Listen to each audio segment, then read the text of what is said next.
সাংস্কৃতিক নগৰী যোৰহাট জিলাৰ 41 সংখ্যক প্ৰতিষ্ঠা দিৱসটো জিলা দিৱস হিচাপে পালন কৰা হৈছে। 29 জুনৰ পৰা আৰম্ভ হোৱা জিলা দিৱসৰ আজি সামৰণি অনুষ্ঠান। সাংস্কৃতিক শোভাযাত্ৰাৰে দিনটোৰ কাৰ্যসূচী আৰম্ভ হয়। প্ৰতিকূল বতৰকো নেওচি যোৰহাট ষ্টেডিয়াম চহৰৰ পৰা যোৰহাটৰ বিভিন্ন বিদ্যালয়ৰ ছাত্ৰ ছাত্ৰীসকলৰ এক বৰ্ণাঢ্য সাংস্কৃতিক শোভাযাত্ৰা ওলোৱা হয়। অসম তথা উত্তৰ পূৰ্বৰ বাৰেৰহণীয়া সংস্কৃতি, অসমৰ বিভিন্ন জাতি জনগোষ্ঠীৰ সাজ সজ্জা, লোকনৃত্য, বিহুৰ লগতে অসমীয়া জাতীয় জীৱনৰ লগত জড়িত বিভিন্ন লোক সংস্কৃতি উপস্থাপন কৰা হয়। ষ্টেডিয়াম চৌহদৰ পৰা ওলোৱা সাংস্কৃতিক শোভাযাত্ৰাৰ সামৰণি পৰে জিলা আয়ুক্ত কাৰ্যালয় চৌহদত।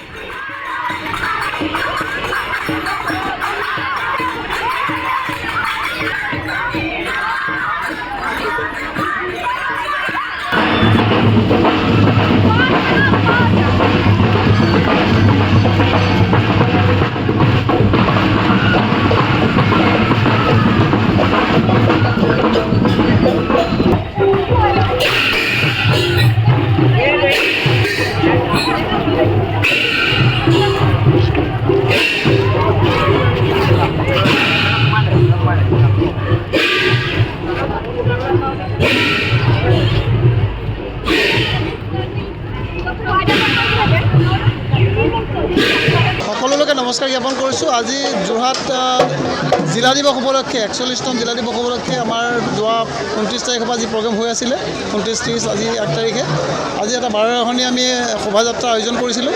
বিভিন্ন বিদ্যালয়, যোৰহাট জিলাৰ বিভিন্ন বিদ্যালয়, বিভিন্ন অনুষ্ঠান প্ৰতিষ্ঠান ৰাইজৰ সহযোগত এক সুন্দৰ আমি শোভাযাত্ৰা আমি পালন কৰোঁ। কিন্তু বতৰৰ বিধি পথালিৰ বাবে আমি অকণমান শ্বৰ্ট কৰিবলগীয়া হ'ল ৰাস্তাটো, হ'লেও আমাৰ সুন্দৰভাৱে এটা এই অনুষ্ঠানটো আয়োজন কৰা হৈছে। ইয়াৰ পিছতে আমাৰ এতিয়া সকলো যাব এখন মুকলি সভা আছে জিলা আমাৰ ডিষ্ট্ৰিক্ট লাইব্ৰেৰীত। এই জিলা ডিষ্ট্ৰিক্ট লাইব্ৰেৰীত আমাৰ মিটিঙৰ পিছতে আমাৰ এই পৰ্যায়টো মোটামুটি শেষ হ'ব। ধন্যবাদ।